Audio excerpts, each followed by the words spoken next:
I found out that my boyfriend has had a more colorful sexual history than I was originally aware of. And my last relationship, it was so awful. He, I guess, would try and do the same thing and coerce me into his sexual deviancy. Mm-hmm.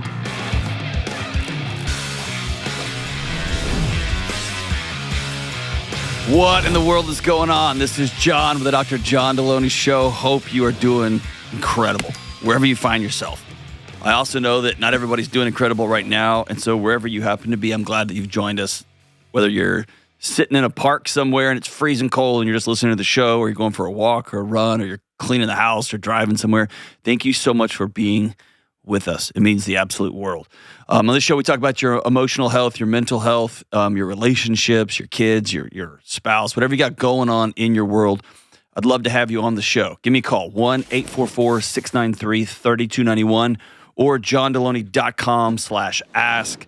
It does mean the world to us that you're here. And it makes a big difference if you will take 1 second and like the show, subscribe to it if you're watching this on YouTube, or leave a quick review of a jillion stars. It means the world to me. Thank you so much. And it does help get the show out there to more people. All right, let's go out to Laredo, Texas, and talk to Brianna. What's up, Brianna? Hi, how's it going? I'm doing great. How about you? Oh, I'm doing all right myself. Excellent. So what's up in your world? Well, nothing too much. But my question... Yeah, what's your question? Yeah, my question for you today is, I found out that my boyfriend has had a more colorful sexual history than I was originally aware of. That's a very colorful way to put that. Well done. Yeah. Obviously, I won't go into too much detail about what exactly that entails. Oh, go into all of the details that you want to. That helps. It'll help the show. I'm just kidding. Totally kidding. You talk about what you're comfortable with. All right. So he had a past. Yeah.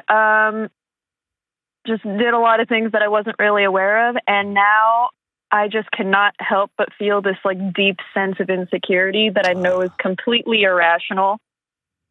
But I don't really know how to deal with that or how to get over it. So what if I told you I don't think it's irrational? Why do you think it's irrational? It's all in the past. It doesn't really, it's not really anything that currently happens, of course. And, all of those things weren't things that he had wanted to do. Mm-hmm. They were kind of thrust upon him. Yeah. So was it an abuse situation or an assault situation? I put it in coercion, strong coercion. Okay. And when you say you just recently found out, are you also wrestling with him not being honest with you, or has he been pretty straight up? It's just come in waves, if you will. I guess it's not exactly that he had been dishonest. I guess it just never came up. It just never came up. Yeah. Kudos to him for not leading with that. That happens sometimes these days. So I don't think you're irrational. I think we're wired to look to our right and look to our left and ask ourselves, how do we measure up? And I think it's dealing with that and working through it. But I don't think you're crazy. I don't know if that makes you feel any better, but I don't think you're crazy. Yeah. Yeah. So I feel a little crazy. No, you're like, no, I'm crazy. So when you kind of spin out a little bit, walk me through that. I guess if I were to go into a specific thing, I just had I wasn't angry at him, but I was more so angry at myself, and I had just started crying, and I don't even really know how that happened. Tell me why you were angry at yourself. Well, I think I just always have this constant battle in myself between a need for modesty and a need to feel desired. And in my brain, I can't do both. Ah, dude, that's really insightful. Is there part of you that had a picture of people who have colorful sexual past are a certain way, and now you found yourself in love with somebody, and you're reconciling that cognitive dissonance? Where you told yourself a story for a long time about these kind of people do that, and then you've met somebody that's pretty wonderful, and it's not jiving? Yeah. That sounds about right. And I think it's a mix of, in my last relationship, it was so awful. I'd only ever had one other relationship before my boyfriend, my current boyfriend. I think he's actually the best person on this planet ever. But my previous relationship was so awful in so many ways. Yeah. And he, I guess, would try and do the same thing and coerce me into sexual deviancy. Deviancy.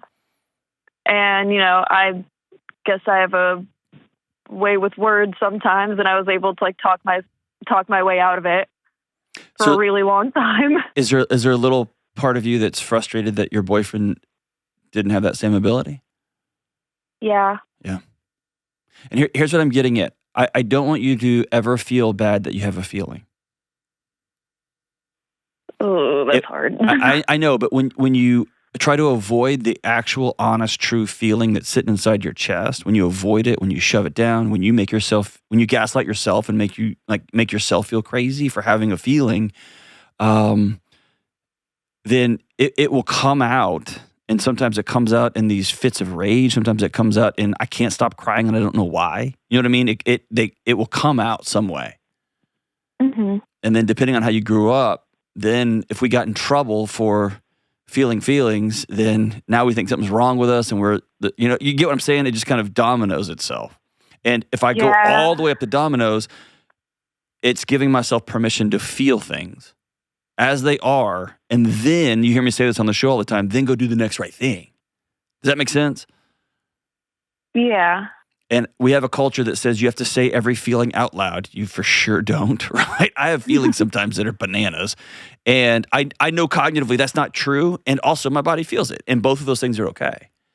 Mm-hmm. But I know I can throw a grenade at my wife, or I can throw a grenade at one of my coworkers. Like, I feel this. And suddenly, I'm making them feel guilty or whatever. Let me ask you a deeper question. What is it about the external world that you feel like they get to determine how you operate? And that's kind of I said that kind of confusing. It sounds like you've outsourced your self-worth into his old girlfriends, or into his old partners, or into some picture that you're supposed to be. Why have you outsourced yourself in that way? That's a good question. I didn't in the beginning. It didn't bother me at all in the beginning, because I knew, he had seen, a lot more people than I had initially. But I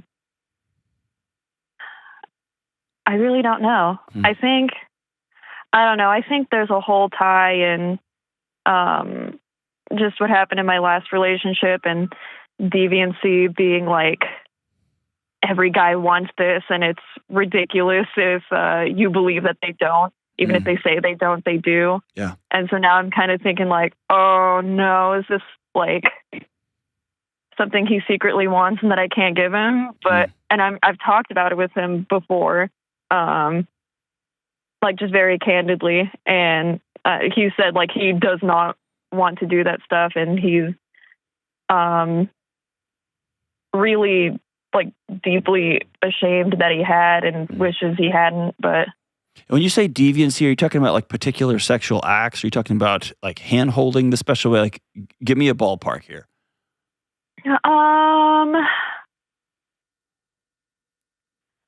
Things that are taboo. I don't want to go into details, because I promised him I wouldn't tell his soul anything. No, that's fine. That's fine.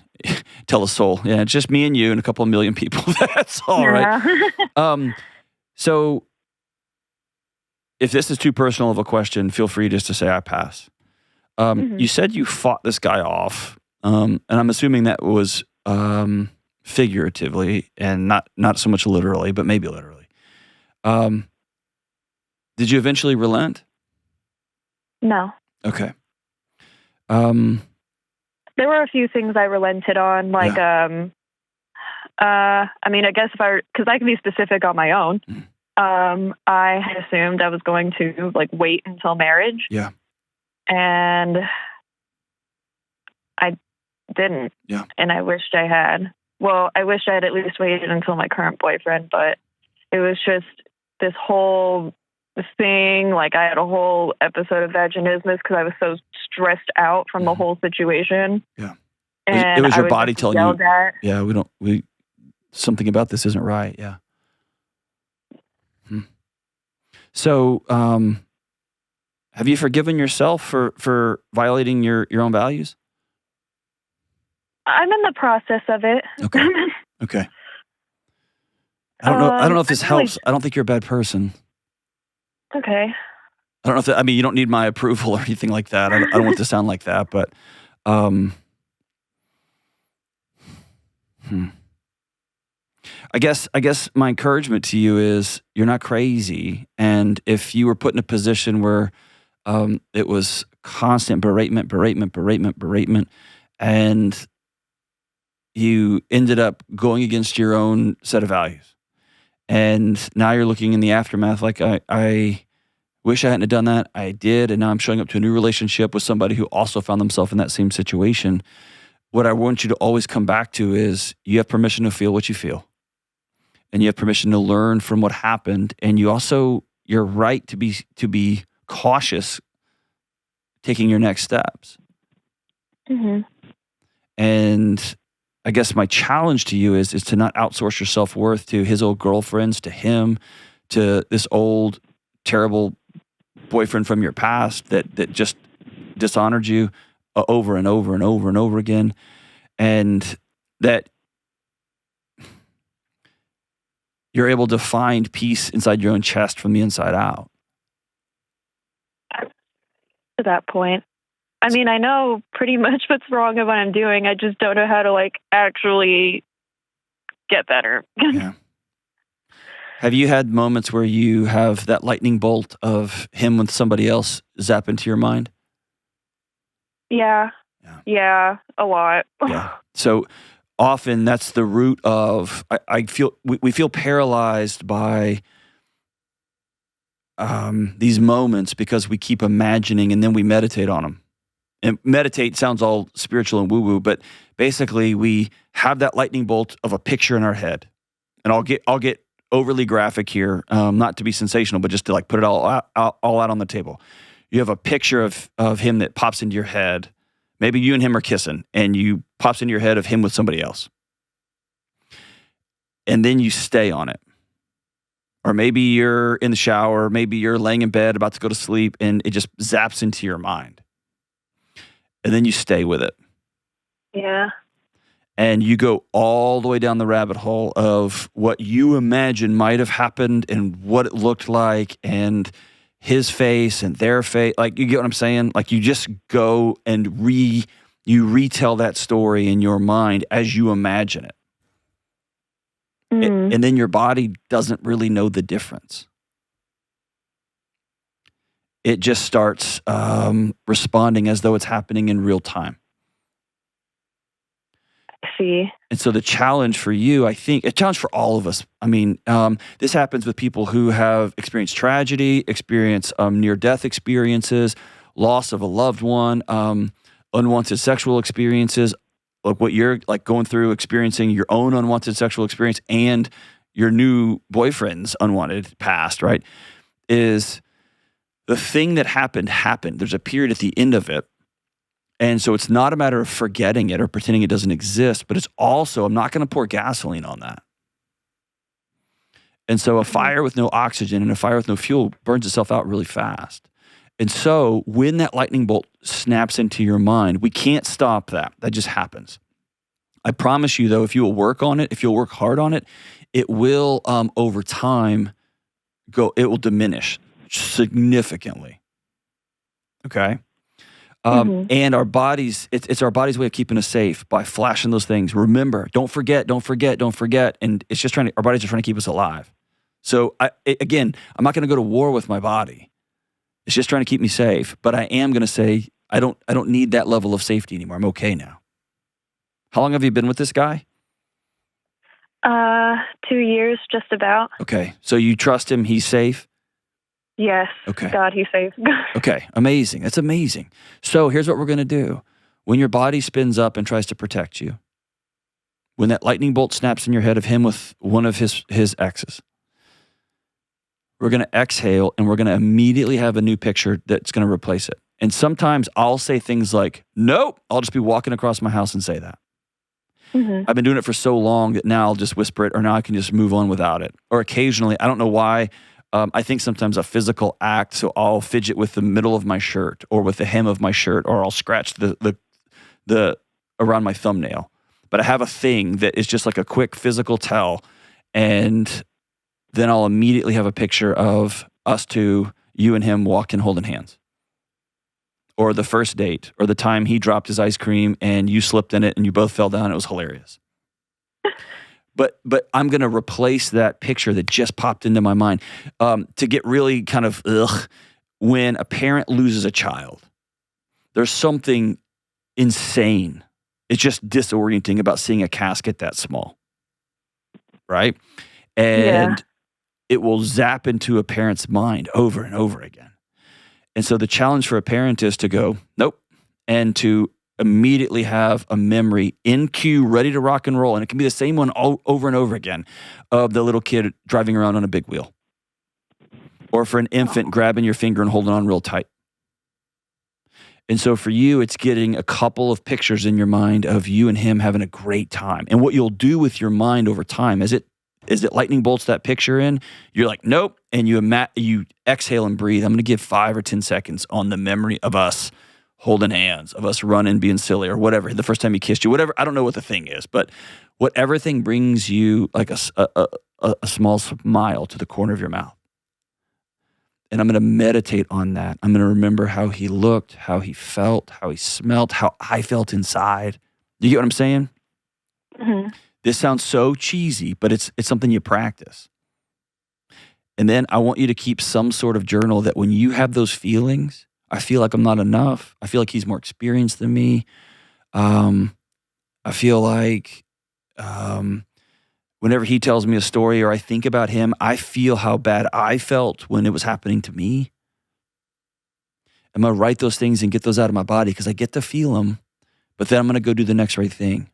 And the next right thing might be gratitude. It might be kindness. It might be just finding somebody to text and to say, hey, I just want to let you know real quick, I love you. Oh.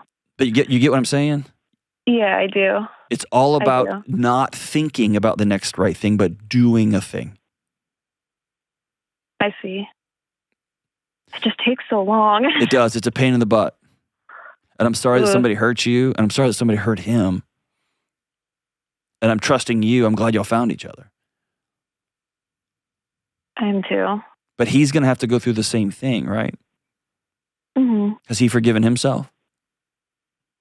I'm not sure. Okay. I don't think so. Okay. One of the worst things is two people who sit together and they just mire in their traumatic pasts. Yeah. You know what I mean? It just becomes like goo. Just ugh. Yeah, I mean, he doesn't talk about it a lot, but I know it's something that bothers him a lot. Yeah. And like when I hear about it from him, it's like the worst thing I could imagine someone pressuring you to do, or one of. And you've been there, right? I've been there, and I was pressured to do like the same thing, and yeah. I'm sorry you experienced that. I'm sorry somebody did that to you. That shouldn't happen like that. No, I wish I knew that it wasn't normal. Yeah. And sorry that you got the meta message that all guys are like that, because they're just not. They're just not. And I'm glad. I'm still trying to work through that. I know. And here's the deal. Your body's just trying to protect you. So even if you have those exhale thoughts where you intentionally drop your shoulders and you say, I'm not going to war with my body. You're trying to keep me safe. Thank you for trying to keep me safe. And I'm good right now. This show is sponsored by BetterHelp. Listen, right now, BetterHelp is offering the biggest discount I've ever seen. 90% off your first week, now through March 31st. Listen, you've heard me say this 1,000 times. You're worth being well. And I believe that therapy can help. So if you've been on the fence, this is your chance to try therapy for a fraction of the cost, 90% off your first week. And let's be honest, we all spend money on things that we hope will make us feel better, like streaming subscriptions, new clothes, gym memberships, organic groceries. Some of y'all are even essential oil people. But when it comes to actually digging in and getting real about our mental and emotional well-being, we hesitate. Please hear me. Your mental and emotional health is just as important as your physical health. And I know actually going to therapy can seem like a huge first step, but it's more accessible than you think. BetterHelp makes therapy more convenient because it's online and you can talk with your therapist when it works for your schedule. Just fill out a short online survey to get matched with a licensed therapist, and you can switch therapists at any time for no extra cost. Your well-being is worth it, and this offer makes it easier than ever to start. Right now, BetterHelp is offering 90% off your first week of therapy now through March 31st, 2025. This is the biggest discount we've ever offered on this show. 90% off your first week. Visit BetterHelp.com/Delony to get started. That's BetterHelp, HELP.com/Delony. I want to tell you about Cozy Earth, the makers of incredible sheets, bedding, and bath linens. It's almost time. The sun will come out tomorrow. Dude, spring is so close. And Cozy Earth has a spring into comfort sale going on right now. It's a great time to buy their bamboo sheet sets and their bath sheets. I love their sheets, and their towels are giant and soft, and they don't get all thin and crusty after going through the laundry. They are the best. Sheet sets are soft and breathable, and they keep me and my family cool and comfortable all night long. And like I said, you'll feel the quality of their bath sheets right away. They're so huge, they don't call them towels. They call them bath sheets, and they're actually more like a bath comforter. Listen, it doesn't matter what they're called. They're just amazing. And I also recently got a huge Cozy Earth weighted blanket that my whole family piles under to watch the show. It's bye-bye for my anxiety. Cozy Earth is my go-to, and it can be your go-to for building a sanctuary in your home so you can feel safe, relaxed, and ready to take on whatever comes next. And remember, Cozy Earth's Spring into Comfort sale is happening right now with exclusive savings for you watching or listening to the show.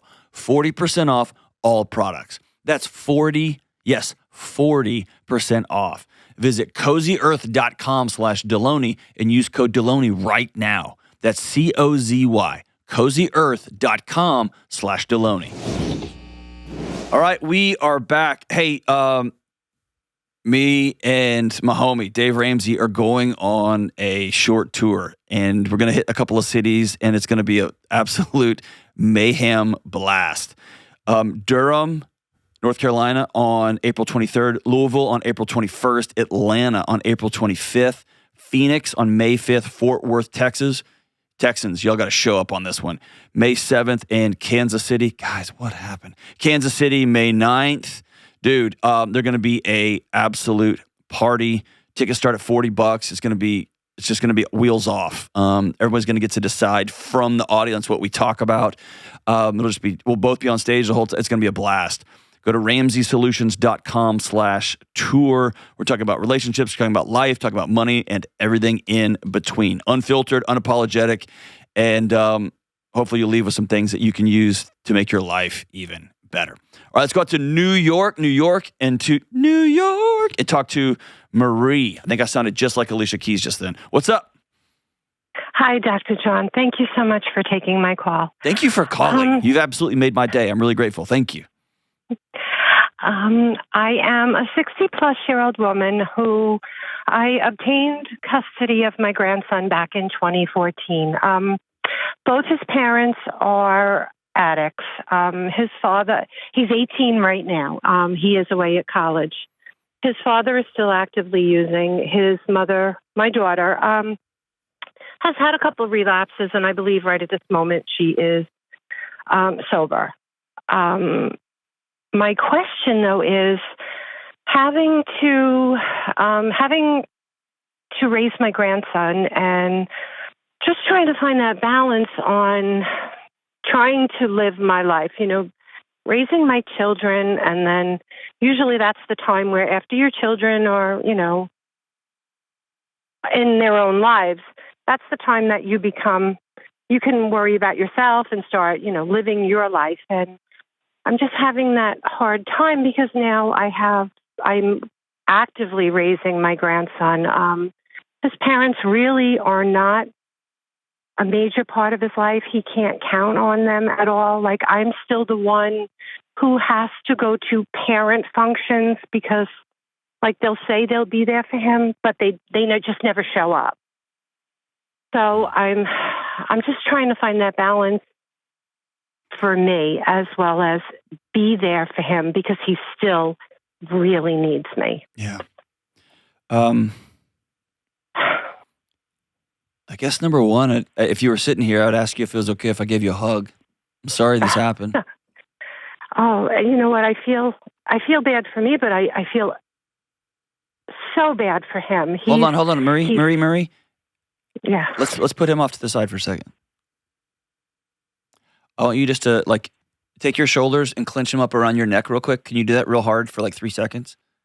Clench them really tight. 3, 2, and then just drop them as slow as you can get them. All right, listen.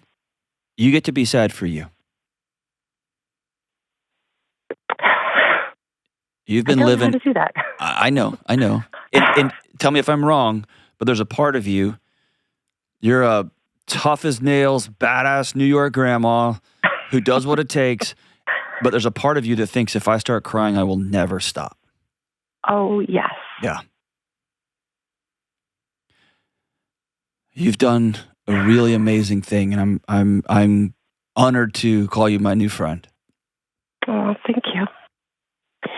And can I just say a couple of hard things right in a row? Yes. There's probably some things from your daughter's childhood you wish you could take back, aren't there? A few. Okay. And her adult choices that she makes, they're not your fault. Mm-hmm.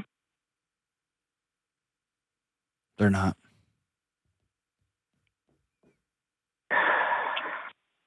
And this imaginary balance nonsense is just a big box of bull crap, and I wish it wasn't, but it is. There's no such thing.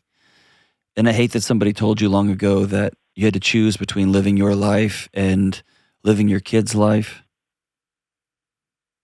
Like, there's just one life, right? And kids come in, they take up a whole bunch of it, and if they have challenges, obviously that takes up more of it, kind of like a balloon, but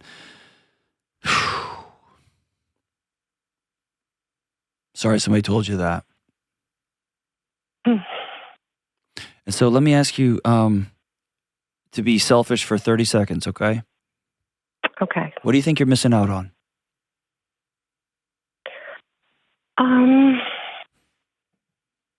You know what? I don't even know.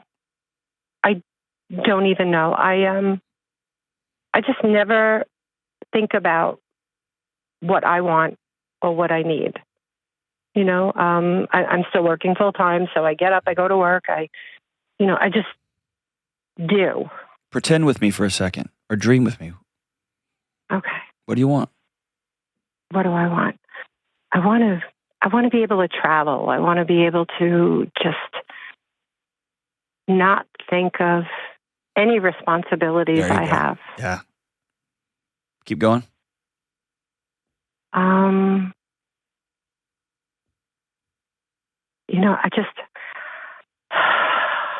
want to not have to worry about everybody else and just worry about me. Yeah. That's the words, that's the song, that's the poetry of somebody who is deeply exhausted. Yes. Because all of your language is, I want to escape my own skin. Even if just for a second, I want to escape my own skin. Yeah. And traveling's good, and not worrying about other people are good, but on the other side of that, worrying's heavy, right? And so I don't want to minimize worrying about a grandson who's now going to college and you don't want him to make the same mistakes your daughter made, and worrying if you're always going to get that call, right? Every time the phone rings, you grab it because you never know what that call is going to be. Right. And also that worry or that angst about your body is still trying to solve for a picture of what should have been. And what should have been is your daughter and her husband weren't wrestling with addiction, and your grandson had this miraculous life, and you just got to be granny and come in with your crazy New York yelling and banging on stuff and lecturing and judging and then going home. You know what I mean? That's the way it should have been. Yes. Yes, and we both missed out on that. I know, but okay, so we're here. We're going to grieve that. Okay. We're going to be sad because right now you're still trying to make it happen, and it can't happen. And it's a weird thing our minds do, but it continues to solve for a picture. Can I give you a lame example? This is a lame example from my own life.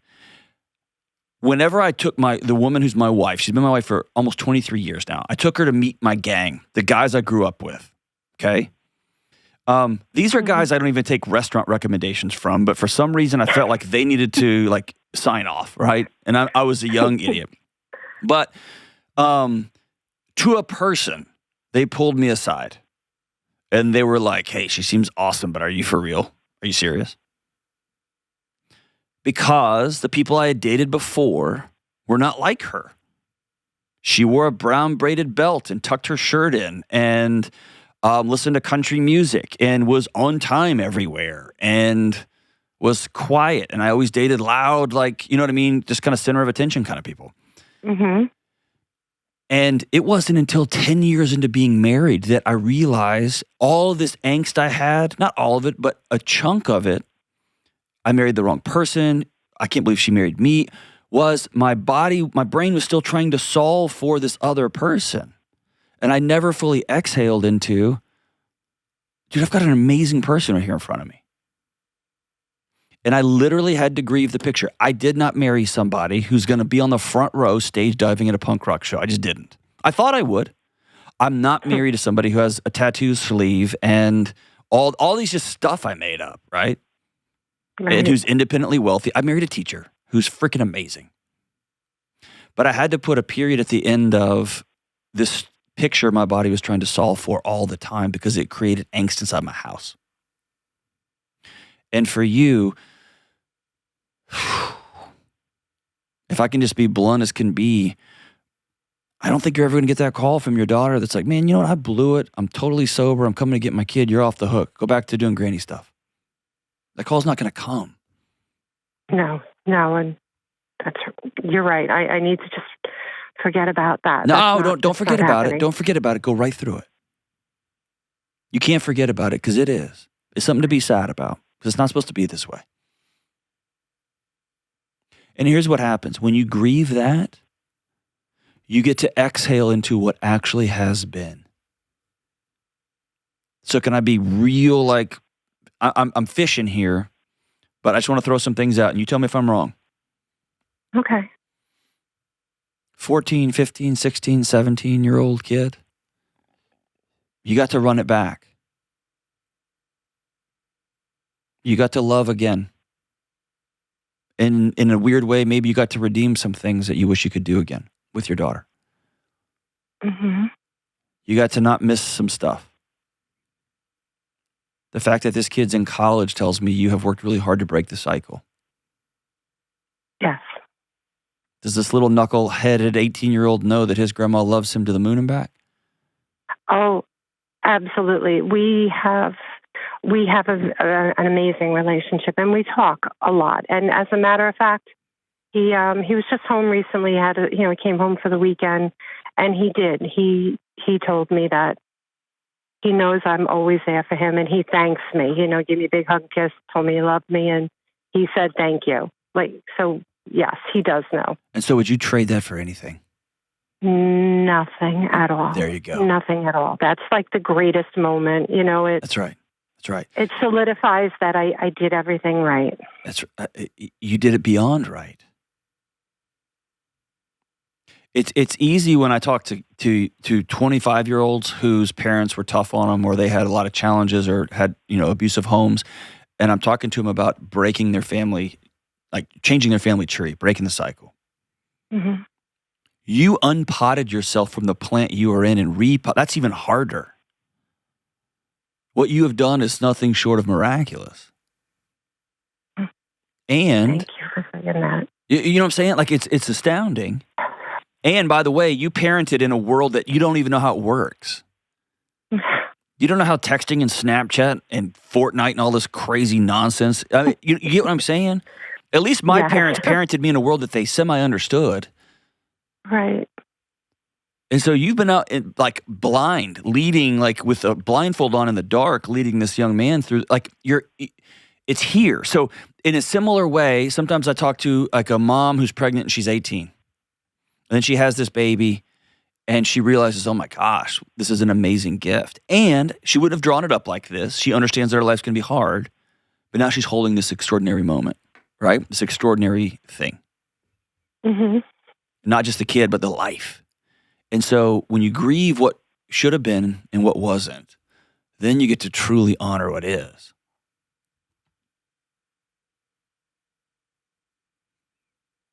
And worry's heavy, but loneliness is heavier. Yes. And so I know you want to escape it. I know you're exhausted. And being the mother of someone who struggles with addiction I wouldn't wish that on my worst enemy. No. Because you never fully go to sleep at night. And you haven't for 2 decades. Yeah. Right. And you get to love this knuckleheaded 18-year-old in a way that you wouldn't trade for the world. Absolutely. Absolutely. And so I guess what I want to challenge you with is this one simple truth. The greatest gift you can give him and your daughter is to make sure you're whole and well. And that means saying no to some stuff. That means getting a couple of loud grandmas there in New York and going to have coffee every morning and those incredible bagels. Mm. And going for walks and going to the theater with your friends. And saying no to a few things. It's okay.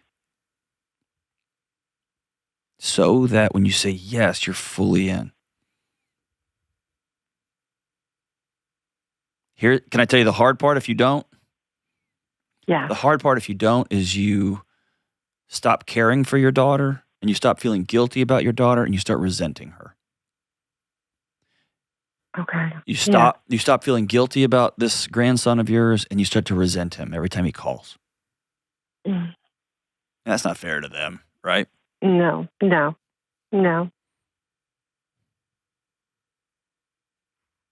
So if I could snap my fingers and say, you can go do 3 things in the next month, what would you do?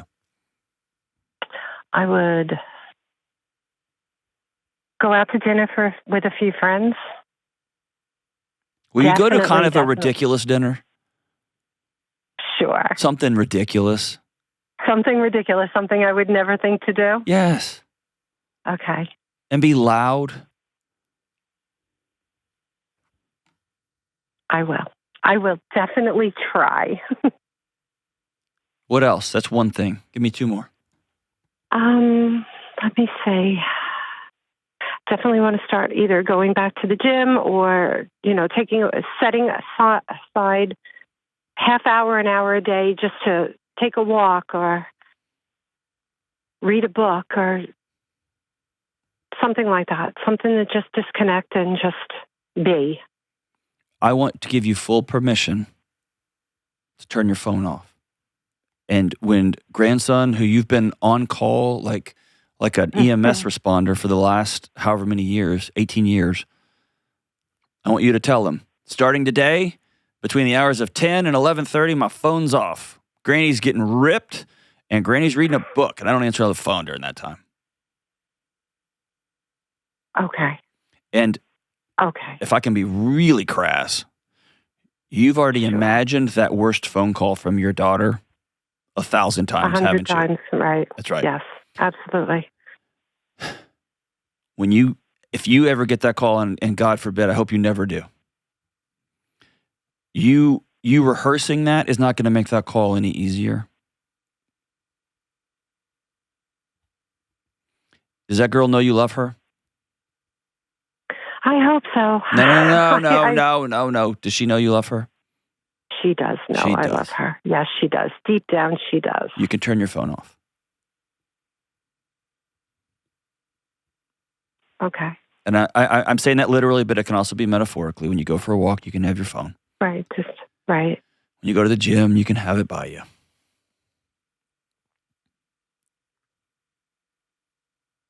But when you go for a walk and when you go exercise and when you go out to Central and you just go look at the people throwing the ball to their designer dogs, they're some doodle of some sort that you're like, why did you spend $4,000 on that? When you go do that and you come back inside and it's been cold, but it's been sunny, and then your grandson calls, you're a laser beam on that phone call.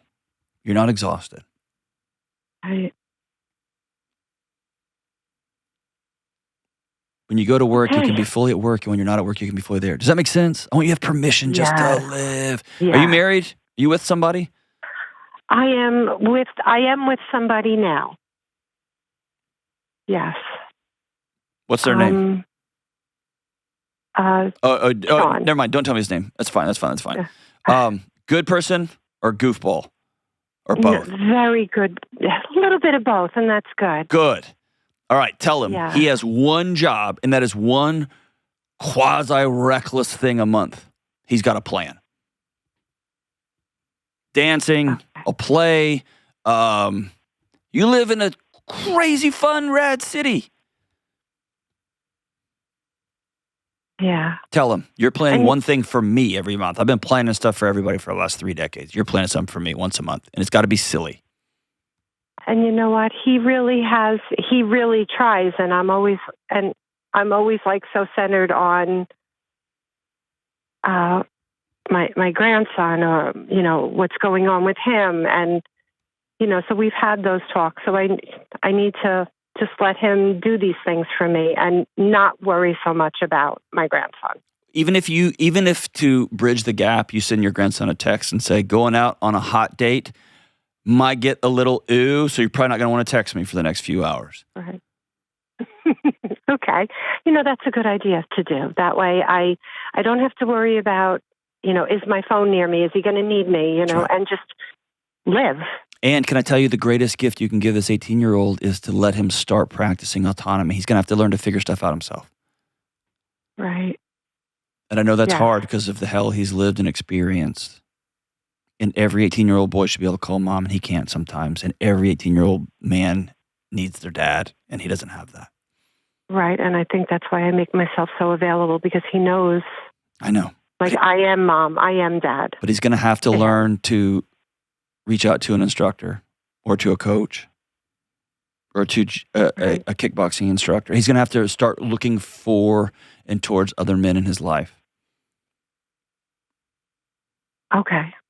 And maybe that's the harder conversation, is you're 18 now, and these are things that your dad should have taught you and should walk you through. You're not going to have that. That doesn't minimize the need he has to go get those things. Right. I can't be everything to him. That's right. And I need you to hear me say what you have done is Herculean. It's amazing. It's extraordinary. Mm-hmm. And on behalf of all of us with sons, thank you for being there to step in the gap. It's my worst nightmare is if I go away and my kid's mom goes away, what happens? Who steps in? And you've done that. Thank you so much. Okay.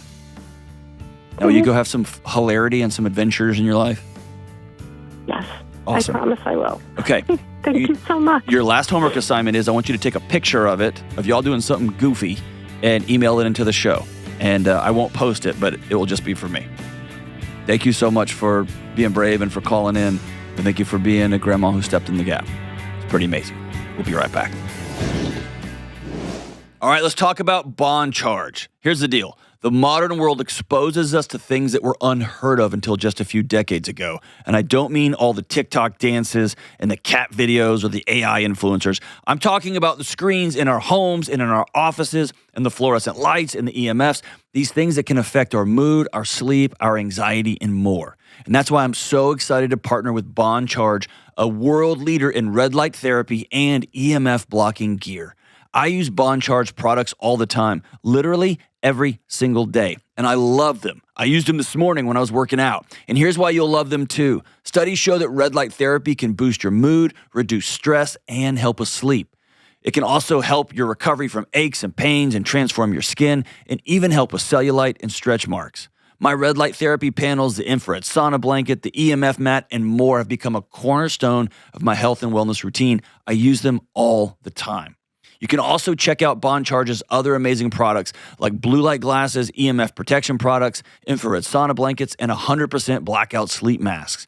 Go to bondcharge.com/Delony and use coupon code Delony to save 15%. That's BONCHARGE, bondcharge.com/Delony, and use coupon code Delony to save 15%. All right, let's go out to Charlotte, North Carolina, and talk to Levi. Hey, Levi, what's up? Hey, John, how are you doing? Partying, man. What are you up to?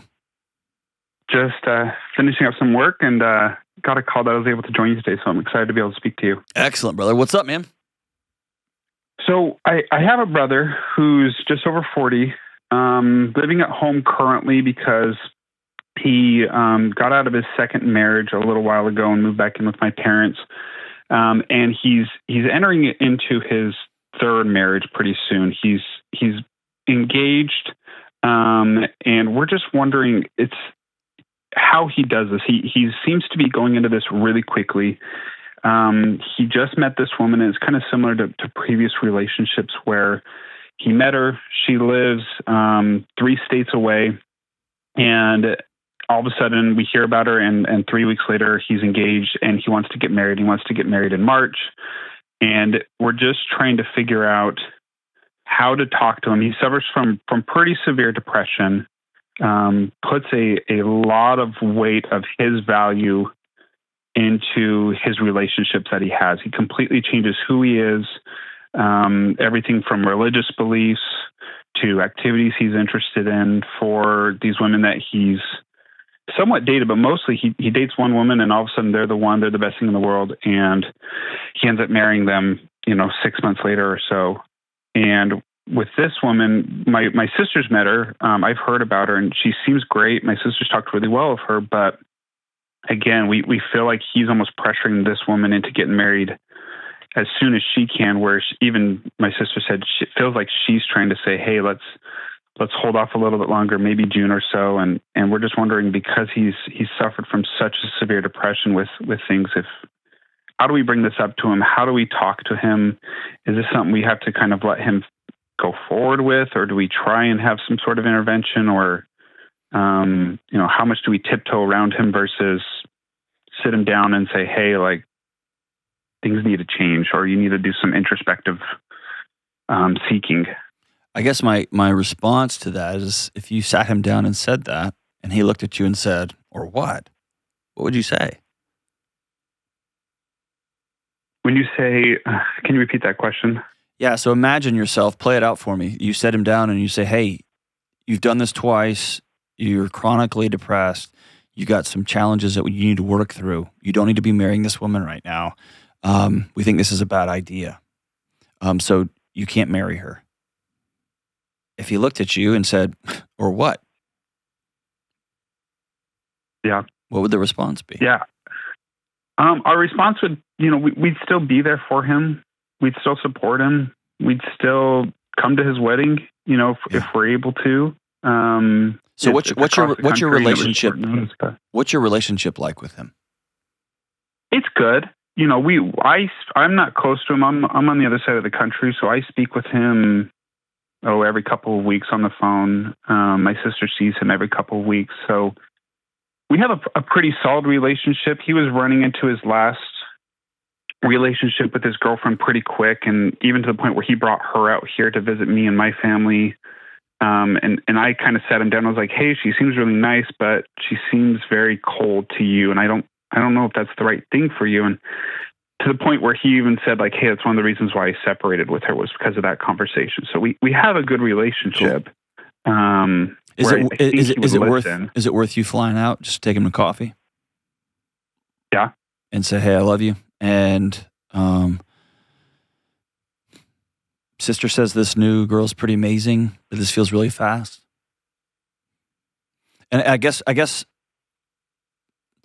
there's two things here. One, I just simply, I haven't experienced, and I don't know other people who have experienced things, outside of abuse and physical violence, right? More heartbreaking than watching an adult family member make choices that we don't like, agree with, and that we know are going to hurt them. And they simply didn't ask for our opinion. Yeah. And so we have to make a choice. Or are we going to love them through it, or are we going to turn our back on it?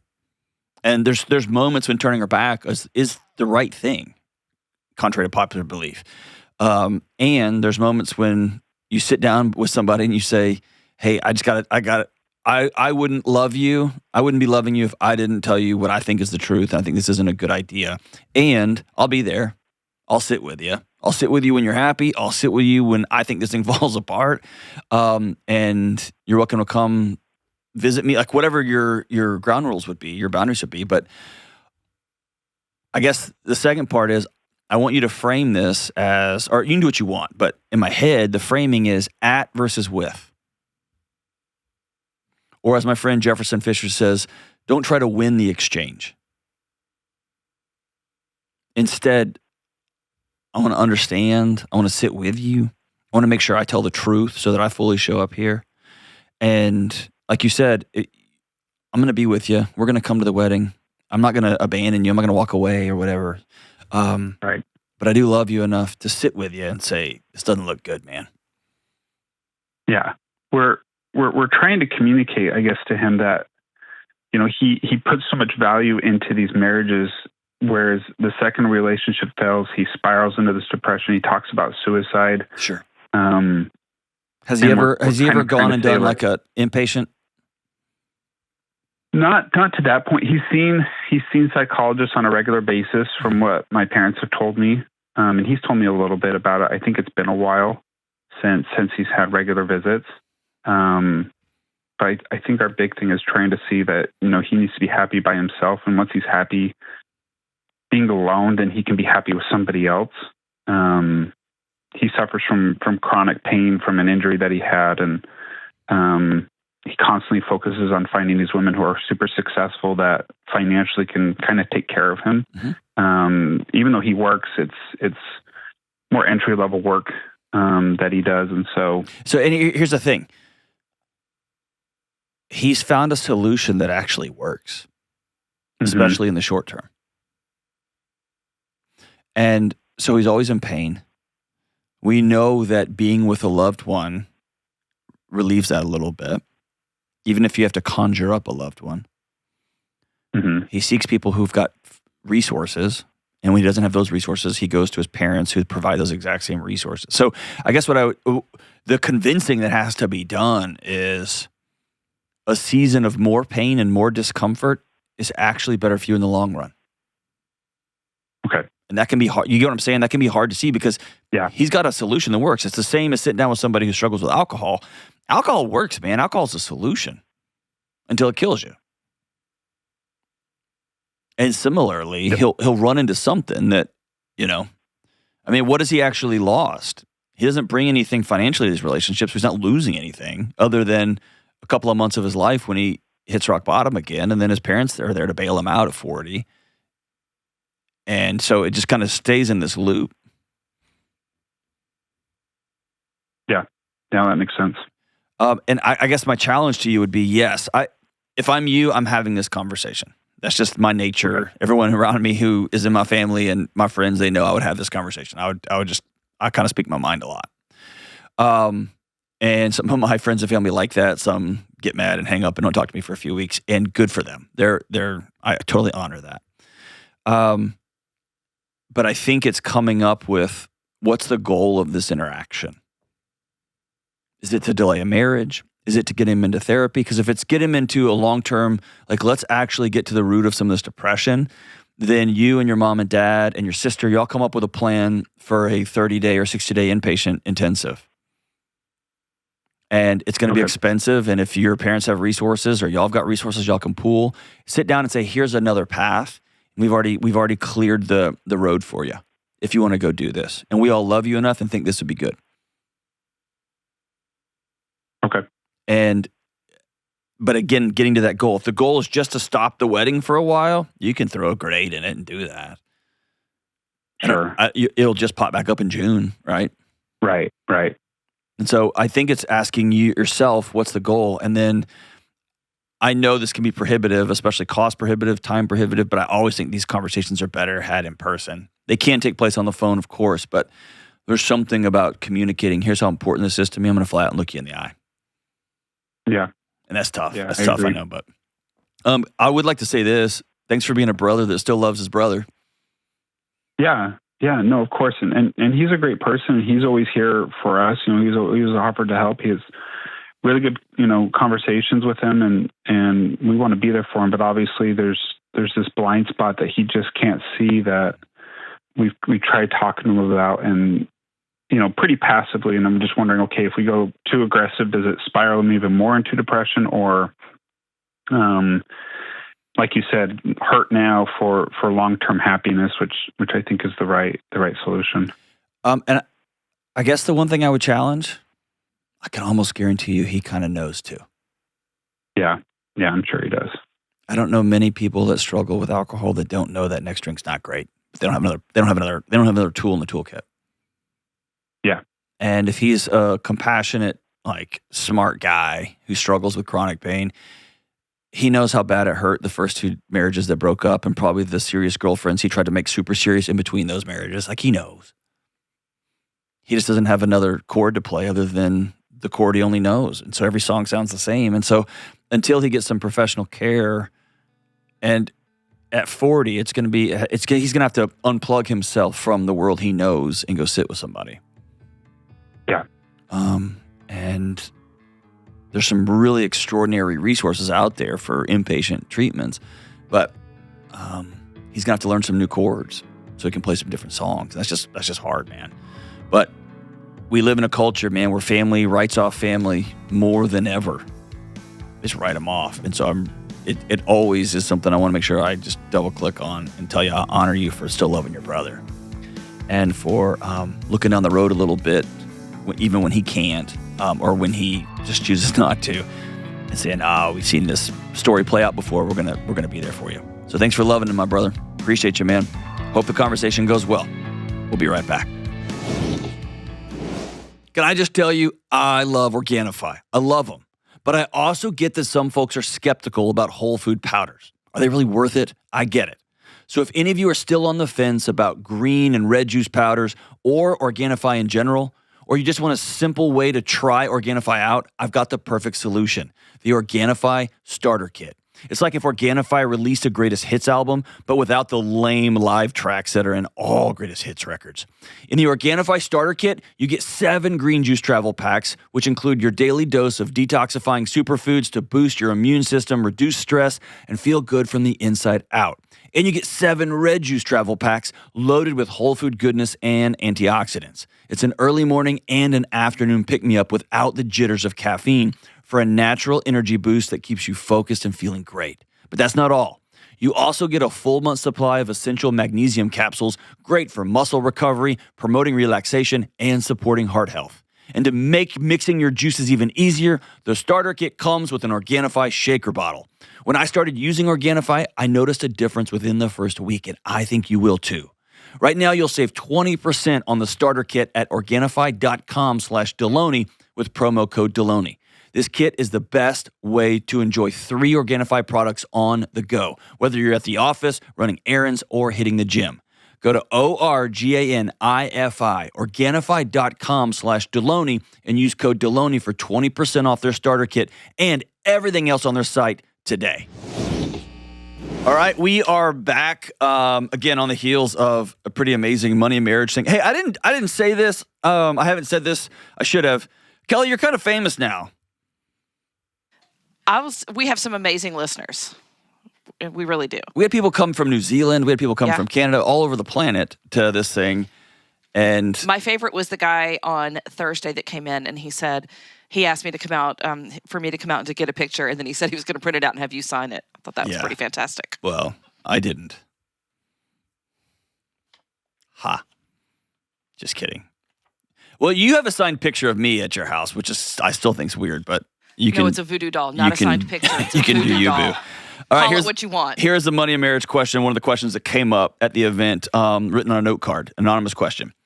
How do I stop keeping score and holding that score against my spouse? I think about all the tasks I do in a week or a day and compare it to all the tasks he doesn't do, and it makes me feel resentful. For context, we have a toddler and a new baby, and my husband works weird and inconsistent hours. Keeping score, I like to think of keeping score as a way to relieve pressure. So if you think of like a jar and the lid is shut and there's boiling water inside, that gas, it will eventually explode. Keeping score is a way to go to slowly relieve a little bit of that pressure. The best thing to do is take the lid off the jar. And initially, when you take the lid off the jar, there will be hot, scalding water spilled places. And what I mean by taking the lid off the jar, actually sitting down and saying, okay, we have a new baby and a toddler. I've been doing X, Y, and Z for this many months. Here's how I'm experiencing this. Will you tell me how you're experiencing it? Or I guess to say it in a cheesy way, but in an honest way, connection is the way to do away with keeping score. When both people feel like they're on the same team, and when both people feel like they're working towards the same goals, then the only score that matters is our score, not my score. But when I start to feel like it's me versus you, you're doing this, or I have to do this because you get to do that, that's when we get a problem. So we have to have regular contact points. That's why I always recommend people get together once a week for breakfast, for long walks, for 30 minutes on a Sunday night to go over the calendar, to go over what the meal is going to be this week, to go over your budget, to go over, put sex on the calendar, especially when you got a toddler and a new, like just everything's chaotic. But to say, hey, how we doing? I feel like I'm carrying the lion's share here, and I feel like your work isn't what it once was. I need some help. Or instead of saying the you, I just did that wrong. Instead of saying you and you and you, I need some additional help around here. And I know you're working really hard at work. I know your hours are all over the place, and I need some help. So that might be hiring a 5th grader to come in and just keep the toddler busy while I'm in the house and I can do some things. That might mean hiring a nanny part-time, or if you're like 99% of the world, can't afford a nanny. So it might be that, hey, husband, when you're working inconsistent hours, we're all going to be tired. So when you're not working, I need you here to help with X, Y, and Z. Can you take the diapers? Can you do this? Can you get the bottles clean? Whatever the things are that you need help with.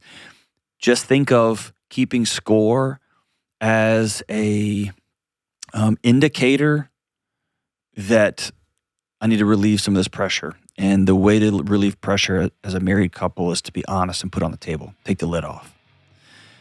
Hope that helps. I know I made that sound really easy, and it may be that you can't say what you need in your house, so you need to get a counselor. You need to call somebody. You may be that telling your spouse what you need, they shut down or they get angry, and it's just not safe. We got to wade through those choppy, scary waters. But ultimately, deep connection is the resolution for people who feel like they need to keep score. Thank you so much. Love you guys. Bye.